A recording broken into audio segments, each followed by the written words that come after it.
আসসালামু আলাইকুম, স্বাগত জানাচ্ছি। সহকারী শিক্ষক নিবন্ধন লিখিত পরীক্ষার বাকি আছে মাত্র 7 দিন। এই 7 দিনে যে বেসিক ব্যাপারগুলো জেনে অবশ্যই আপনাকে হলে যেতে হবে, সেই বিষয়গুলো নিয়ে আজকে আলোচনা করব। বলতে পারেন আমার নিজস্ব মতামত শেয়ার করব। যারা এই ব্যাপারগুলো আগে থেকেই ভালো করে হ্যান্ডেল করতে পারেন তাদের জন্য এই ভিডিওটা না, যারা একটু কম বুঝেন তাদের জন্য। পরীক্ষার হলে প্রশ্ন পাওয়ার প্রথম মিনিট বাকি 3 ঘন্টাকে প্রভাবিত করে। প্রশ্ন পাওয়ার পর কেউ যদি নার্ভাস ফিল করে, তার যদি প্রিপারেশন অনেকটা ভালোও থাকে, যে পরীক্ষাটা অনেক ভালো হতে পারত সেই পরীক্ষাটাও খারাপ হয়ে যায় নার্ভাসনেসের জন্য। কারণ এই প্রথম মিনিটে প্রশ্ন দেখে যদি কারো মধ্যে নার্ভাসনেস চলে আসে, কিংবা প্রশ্ন দেখে কেউ যদি আকাশ থেকে পড়ে যায়, তাহলে তার মধ্যে এই প্রথম মিনিটের নার্ভাসনেস বাকি 3 ঘন্টাকে প্রভাবিত করে এবং পরীক্ষাটা খারাপ করার জন্য এই নার্ভাসনেস যথেষ্ট। তাই পরীক্ষার হলে যাওয়ার আগে কিছু বেসিক ব্যাপার অবশ্যই জেনে যাওয়া উচিত এবং পরীক্ষার হলে কিভাবে কি ম্যানেজমেন্ট করতে হবে এই বিষয়ে আগে থেকেই একটা প্ল্যান করে যাওয়া উচিত। কিছু তো অবশ্যই রয়েছে যেগুলো উপস্থিতভাবে সিদ্ধান্ত নিতে হবে, কিন্তু কিছু বিষয় রয়েছে যেগুলো প্রি প্ল্যান করেই যেতে হয়।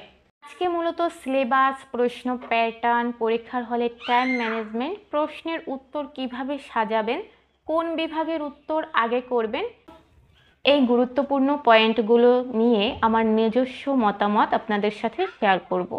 যেহেতু 7 দিন পর পরীক্ষা, আমি ধরেই নিয়েছি সবাই সিলেবাস সম্পর্কে জানেন, কেননা এতদিন যেহেতু পড়েছেন সিলেবাস না জেনে কেউই পড়েননি। তারপরও কেউ যদি সিলেবাস সম্পর্কে না জেনে পড়তে থাকেন, তার মতো দুর্ভাগা তো নেই। সিলেবাস সম্পর্কে কিছু কথা অবশ্যই বলবো, যেহেতু এবার নতুন সিলেবাস হয়েছে। সিলেবাসটাকে মূলত 2টি ভাগে ভাগ করা হয়েছে: ক বিভাগ সাহিত্য অংশ, খ বিভাগ ভাষা শিক্ষা অংশ। ক বিভাগে আগের চেয়ে অনেক বেশি টেক্সট বাড়িয়ে দিয়েছে, সেটা আমাদের দেখার দরকার নেই। এবার সিলেবাসে কি রয়েছে এটাই আমাদের দেখার বিষয়। প্রথমে রয়েছে প্রবন্ধ, 8টি প্রবন্ধ রয়েছে। তারপর রয়েছে গল্প, এখানেও 8টি রয়েছে। নির্বাচিত কবিতাও 8টি, নির্বাচিত উপন্যাস 1টি এবং নাটক 1টি। মোট হলো 26টি টেক্সট। এই 26টি টেক্সট থেকে প্রশ্ন আসবে মাত্র 9টা। তাহলে আপনি কি বাদ দিবেন? এখানে বাদ দেওয়াটা অনেকটাই ডিফিকাল্ট। এর আগের ভিডিওতে আমি বলেছিলাম কিছু টেক্সট অত্যাধিক গুরুত্ব দিয়ে পড়বেন, আর কিছু টেক্সট রয়েছে যেগুলো অবশ্যই মূল ভাব জেনে যেতে হবে। যদি এসে পড়ে তাহলে কি করবেন? যাতে কিছু হলেও লিখে আসতে পারেন, এই জন্য অবশ্যই মূল ভাব জানাটা জরুরি। এই জন্য একটা ভাইয়া তো রেগেই গিয়েছিল কেন আমি বলছি সব কিছুই পড়তে হবে। যাই হোক, কেন বলেছি সেটা যারা জ্ঞানী মানুষ তারা বুঝতে পারবেন, কারণ 26টা টেক্সটের মধ্যে থেকে 9টা প্রশ্ন পাবেন। প্রথমেই কথা বলে নিচ্ছি প্রশ্ন প্যাটার্ন সম্পর্কে। প্রশ্ন প্যাটার্ন: ক বিভাগে বড় প্রশ্ন লিখতে হবে 4টি, সংক্ষিপ্ত প্রশ্ন লিখতে হবে 3টি, ব্যাখ্যা লিখতে হবে 2টি। প্রথম বড় প্রশ্নর জন্য নির্বাচিত প্রবন্ধ থেকে প্রশ্ন আসবে 2টি অথবা দিয়ে, 1টির উত্তর করতে হবে। নির্বাচিত গল্প থেকেও অথবা দিয়ে 2টি প্রশ্ন আসবে, 1টির উত্তর করতে হবে। নির্বাচিত কবিতার ক্ষেত্রেও সেম। নির্বাচিত উপন্যাস এবং নাটক থেকে অথবা দিয়ে 2টি প্রশ্ন দিবে, 1টির উত্তর করতে হবে। এক্ষেত্রে একটু ফাঁকিবাজি করার সুযোগ রয়েছে। নির্বাচিত উপন্যাস বা নাটক একটা ভালো করে পড়লেই উত্তর করা যাবে, যেহেতু অথবা দিয়ে দিবে। কিন্তু প্রবন্ধ, ছোট গল্প এবং নির্বাচিত কবিতা থেকে বাদ দেওয়াটা অনেকটা মুশকিল, কারণ এখানে টেক্সট রয়েছে 8টি, আসবে মাত্র 2টি। তারপরও কিছু তো অবশ্যই বেশি গুরুত্বপূর্ণ, সেগুলো বেশি গুরুত্ব দিয়ে পড়ে বাকিগুলো সম্পর্কে অবশ্যই ন্যূনতম ধারণা নিয়ে যেতে হবে। সিলেবাস শর্ট করে পড়ার মধ্যে রিস্ক রয়েছে, আর এটা কোনো একাডেমি পরীক্ষা নয়, এটা চাকরির পরীক্ষা, সেক্ষেত্রে একটু বেশি সচেতন থাকাই ভালো। নির্বাচিত প্রবন্ধ, নির্বাচিত গল্প, কবিতা, এগুলো 3 দিনেই শেষ করা যায় টেক্সটগুলো। তাই আমার সাজেশন হলো মোটামুটি সবগুলো সম্পর্কেই ধারণা রাখা উচিত। তারপরও কিছু বেশি গুরুত্বপূর্ণ রয়েছে, যেমন বাংলা ভাষা, সভ্যতার সংকট, অর্ধাঙ্গী, সংস্কৃতির কথা। এই প্রবন্ধগুলো একটু বেশি গুরুত্বপূর্ণ। গল্প থেকে প্রাগৈতিহাসিক, আত্মজা ও একটি করবি গাছ, হুজুর কেবলা, এগুলো বেশি গুরুত্বপূর্ণ। সিলেবাস চেঞ্জ করে নতুন যে টেক্সট সংযোজন করেছে এর মধ্যে কালো মাফলার গল্পটিও গুরুত্বপূর্ণ। কবিতার মধ্যে আত্মবিলাপ, ঐকতান, বনলতা সেন, বিদ্রোহী, এগুলো বেশি গুরুত্বপূর্ণ। বাকিগুলো সম্পর্কেও অবশ্যই মূলভাব জেনে যাবেন, বেশি সময় লাগবে না। আর এতদিন পড়াশোনা করেছেন, এইটুকু সিলেবাস যদি শেষ না করতে পারেন তাহলে কি পড়াশোনা করেছেন। খ বিভাগের প্রশ্নের মান 40। ব্যাকরণ অংশ থেকে 15 মার্কসের প্রশ্নের উত্তর করতে হবে। এখানে 4টা ক্যাটাগরি দেয়া রয়েছে: ভাষারীতি, ছন্দ, বাংলা বানানের নিয়ম, বাংলা উচ্চারণের নিয়ম। 4টা প্রশ্ন আসবে, 3টা অবশ্যই লেখা লাগবে। এই 4টা ক্যাটাগরি থেকে একটু ফাঁকিবাজি করার চান্স রয়েছে। যেহেতু 4টা প্রশ্ন আসবে, 3টা লিখতে হবে, সেক্ষেত্রে কারো কাছে ছন্দ অংশটি যদি বেশি কঠিন মনে হয় বা অন্য কোনো অংশ যদি বেশি কঠিন মনে হয়, সে একটা অংশ স্কিপ করে বাকি 3টা অংশ থেকে প্রিপারেশন নিয়ে গেলেও লিখতে পারবে। খ বিভাগের এই 1 নম্বর অংশে বিগত সালে মাত্র 9টা প্রশ্ন এসেছে। এই 9টা প্রশ্নের বাহিরে কোনো প্রশ্ন আসেনি। এক্ষেত্রে অনেকটাই সুযোগ রয়েছে ভালো করার। যে প্রশ্নগুলো বিগত সালে আসছে সেগুলো আপনাদের সাথে শেয়ার করছি।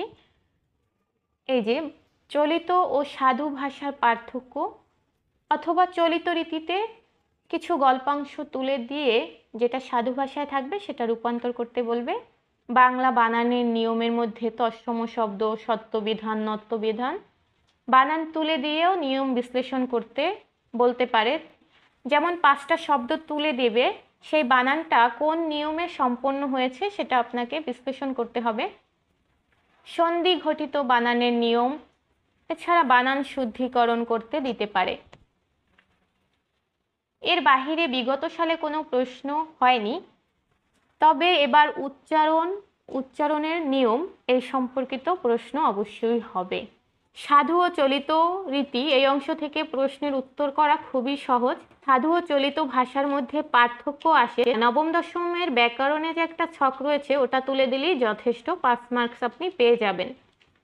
ছন্দ অংশ অনেকের কাছেই কঠিন লাগবে, তাই এই অংশটা স্কিপ করতে পারেন। বাংলা বানানের নিয়মের ক্ষেত্রেও 5টা নিয়ম লিখলেই হয়ে যাচ্ছে। উচ্চারণের ক্ষেত্রেও এরকম। পত্র রচনা, আবেদন, দাপ্তরিক পত্র, ব্যবসায় সংক্রান্ত পত্র, প্রতিবেদন, ভাষণ রচনা, এক্ষেত্রেও 5 মার্কস। এগুলো শুধু নিয়ম দেখে গেলেই হয়েছে। নিয়ম দেখে নিজের মতো করে লিখতে খুব বেশি সময় লাগবে না। অনুবাদ বা পারিভাষিক শব্দ, পারিভাষিক শব্দ 10টা থাকবে, মার্কস থাকবে 5, অর্থাৎ 2টা পারিভাষিক শব্দ লেখার জন্য 1 মার্কস করে। অনুবাদের ক্ষেত্রেও খুব বেশি অনুবাদ করা লাগে না, এবং বিগত সালের অনুবাদগুলো দেখলে দেখা যায় খুব সহজ সহজ অনুবাদ এসেছে, যেগুলো মোটামুটি ইংরেজি যারা জানে তাদের জন্য ভাবানুবাদ করা খুব বেশি কঠিন হবে না। 5-6 লাইনের কিছু গল্পাংশ বা কিছু টেক্সট তুলে দেয়া। প্রবন্ধের ক্ষেত্রে কোনগুলো গুরুত্বপূর্ণ এ নিয়ে অনেকেই দ্বিধাদ্বন্দ্বে রয়েছেন। প্রবন্ধের ক্ষেত্রে প্রবন্ধ আসবে 5টা, সেক্ষেত্রে আমার মনে হয় বিজ্ঞান, প্রযুক্তি ও জলবায়ু, শিল্প, অর্থনীতি ও উন্নয়ন, এই ক্যাটাগরিগুলো অনেক গুরুত্বপূর্ণ। প্রবন্ধ যদি কেউ মুখস্থ করে লিখতে চান তার এই সিদ্ধান্ত অনেকটাই ভুল হবে, কারণ এক্ষেত্রে সৃজনশীল প্রতিভাই বেশি দরকার, কারণ প্রবন্ধ হুবহু অনেক সময় কমন আসবে না।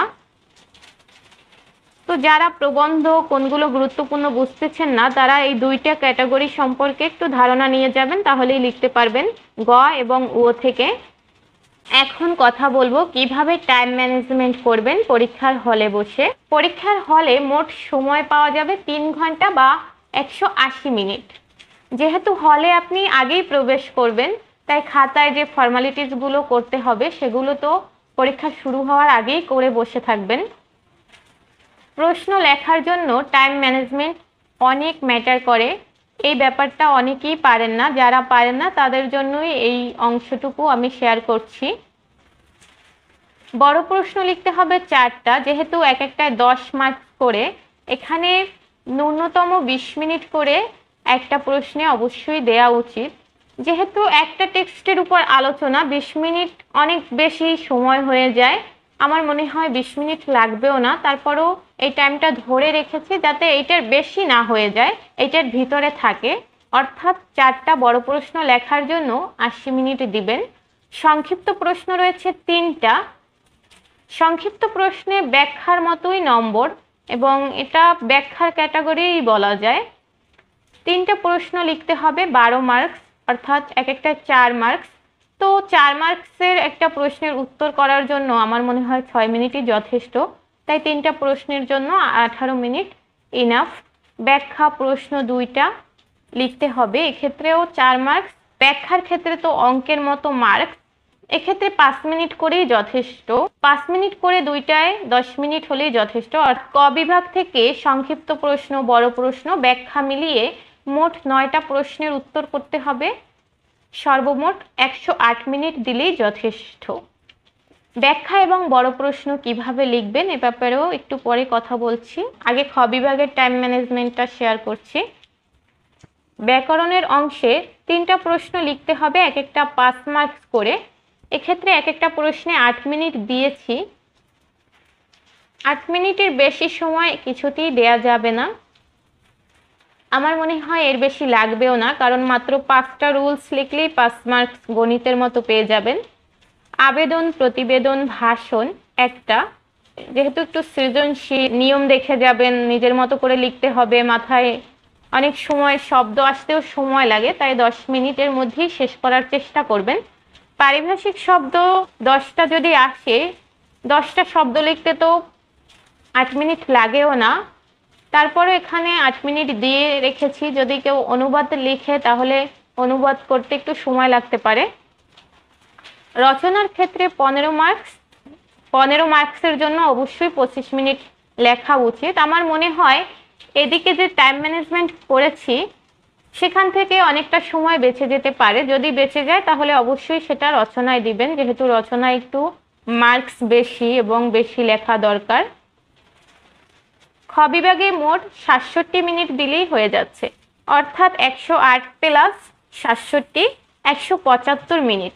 তারপরও আপনার হাতে বেঁচে যাবে 5 মিনিট। এই 5 মিনিট কি করবেন? যদি কারো এডিশনাল পেপার লাগে, তাছাড়া 2 মিনিট শেষে খাতা উল্টিয়ে দেখে নিলেন আপনি সবগুলো প্রশ্নের উত্তর করেছেন কিনা। যেহেতু এটা প্রতিযোগিতামূলক পরীক্ষা, তাই সবগুলো প্রশ্নের উত্তর জানা থাকলে অবশ্যই দেওয়ার চেষ্টা করবেন। যত বেশি লিখবেন তত বেশি এগিয়ে থাকবেন। সিলেবাস, প্রশ্ন প্যাটার্ন, পরীক্ষার হলে টাইম ম্যানেজমেন্ট, এই 3টি বিষয় নিয়ে আলোচনা করা শেষ।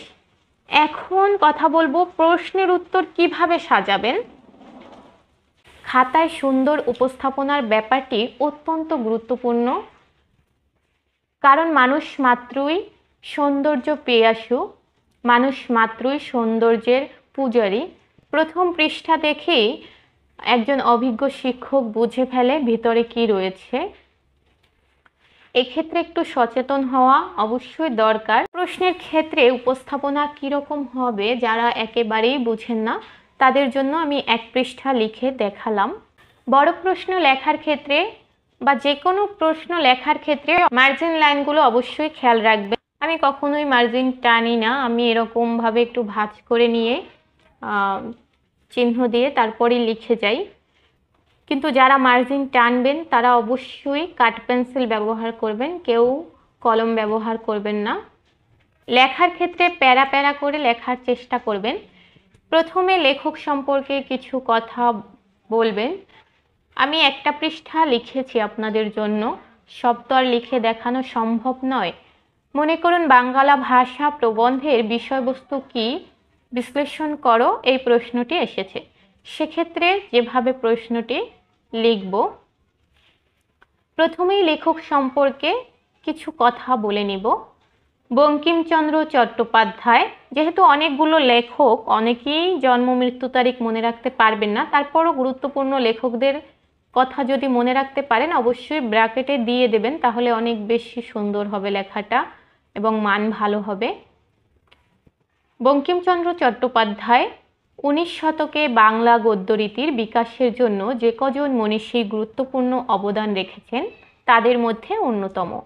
বাংলা গদ্যরীতিতে যখন সাধু ভাষা ও আলালি ভাষার মধ্যে তুমুল দ্বন্দ্ব, তিনি তখন সুষম পথ কেটে এগিয়ে গেলেন তার নিজস্ব গতিতে, নিজস্ব রীতিতে। বাংলা গদ্যের আদর্শ রীতি কী হওয়া উচিত এ সম্পর্কিত তার উল্লেখযোগ্য প্রবন্ধ বাঙ্গালা ভাষা। এই গেল প্রথম প্যারা। দ্বিতীয় প্যারায় প্রবন্ধটি সম্পর্কে আলোচনা। বাঙ্গালা ভাষা প্রবন্ধটি তার বিবিধ প্রবন্ধ গ্রন্থের দ্বিতীয় খণ্ডের অন্তর্ভুক্ত। বাংলা গদ্যের সূচনা পর্বে প্রাচীনপন্থী ও নব্যপন্থীদের মধ্যে বিভিন্ন তর্ক বিতর্ক যুক্তি খণ্ডন করে বাংলা গদ্যের লিখন রীতি সম্পর্কে নিজস্ব মতামত দিয়েছে। বড় প্রশ্নের ক্ষেত্রে কোটেশন ব্যবহার করাটা অত্যন্ত গুরুত্বপূর্ণ। যেসব লেখা সম্পর্কে সমালোচকের উদ্ধৃতি রয়েছে, সমালোচকের উদ্ধৃতি থাকলে একটা দেওয়া অনেক বেশি ভালো। সমালোচকের উক্তি না থাকলে অবশ্যই টেক্সট থেকে কিছু গুরুত্বপূর্ণ লাইন দিয়ে কোটেশন দিতে হবে। যেমন এখানে আমি একটা কোটেশন কিভাবে ব্যবহার করতে হবে সেটা দেখিয়ে দিয়েছি। এই প্রবন্ধে তিনি বলেছেন, রচনার প্রধান গুণ এবং প্রথম প্রয়োজন সরলতা এবং স্পষ্টতা। যে রচনা সকলে বুঝিতে পারে এবং পড়িবা মাত্র যাহার অর্থ বোঝা যায়, অর্থ গৌরব থাকিলে তাহাই সর্বোৎকৃষ্ট রচনা। তারপর নিচে রেফারেন্স হিসেবে প্রবন্ধটির নাম তুলে দিতে হবে। কোটেশন ব্যবহার করার ক্ষেত্রে মার্জিন লাইন থেকেও দুই পাশে একটু জায়গা রেখে মাঝখানে লিখে দিলে অনেক সুন্দর দেখাবে এবং এই পরিবেশনা দেখে শিক্ষক অবশ্যই মুগ্ধ হবেন। এই যে এরকমভাবে প্রথম দেখি শিক্ষক যাতে ইমপ্রেস হয়, তাই এভাবে উপস্থাপনা করা ভালো। ব্যাখ্যা এবং সংক্ষিপ্ত প্রশ্ন লেখার ক্ষেত্রে 4টি স্টেপ ফলো করবেন। উৎস এক লাইনেই লিখে দেবেন, অর্থাৎ কোন প্রবন্ধ বা কোন টেক্সট থেকে নেওয়া হয়েছে। প্রসঙ্গ, কোন প্রসঙ্গে বলা হয়েছে, এটাও 1 বা 2 লাইনেই হয়ে যাবে। এরপর ব্যাখ্যা করবেন আপনার নিজের মতো করে 4-5 লাইনে যতটুকু সম্ভব। মন্তব্য ব্যাপারটিও 2-3 লাইনে দিয়ে দেবেন। ব্যাখ্যায় অঙ্কের মতো মার্কস, এবং এই অঙ্কের মতো মার্কস পেতে আপনাকে 4টা স্টেপ ফলো করতে হবে। এই 4টা স্টেপ প্যারা প্যারা করে লিখতে হবে এবং বুঝতে হবে কোথায় কতটুকু লিখতে হবে। সর্বশেষ যে ব্যাপারটি নিয়ে কথা বলবো সেটা হলো, একটা ভাইয়া প্রশ্ন করেছেন ক বিভাগের প্রশ্ন ছেড়ে খ বিভাগের প্রশ্ন আগে লিখলে কি কোনো সমস্যা হবে? আমার ব্যক্তিগত মতামত হলো আপনি ক বিভাগ আগে লিখবেন। কেন লিখবেন সেটাও বিশ্লেষণ করে বলছি। ক বিভাগে তুলনামূলক আপনাকে বেশি লিখতে হবে এবং এখানে লিখতে বেশি সময় লাগবে। খ বিভাগে তুলনামূলকভাবে সময় কম লাগবে।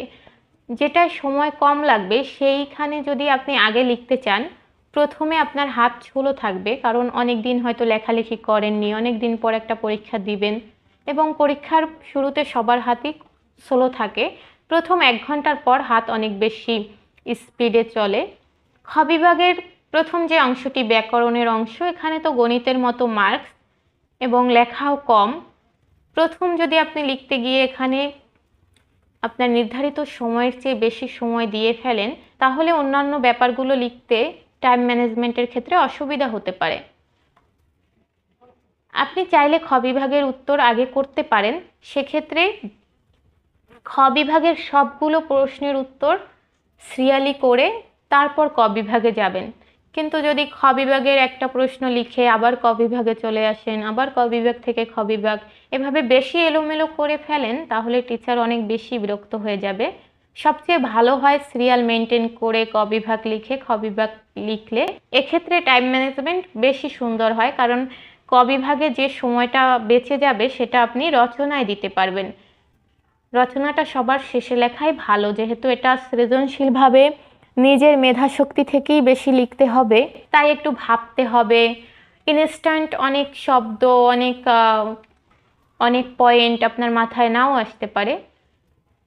ক বিভাগ থেকে যতটা সময় বেঁচে যায় খ বিভাগের শেষে গিয়ে রচনায় দেওয়ার জন্য অবশ্যই সিরিয়াল মেনটেন করে সবার শেষে রচনা লেখা উত্তম বলে আমি মনে করি।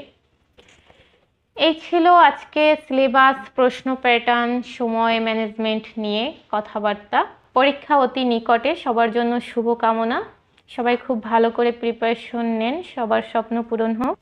ধন্যবাদ।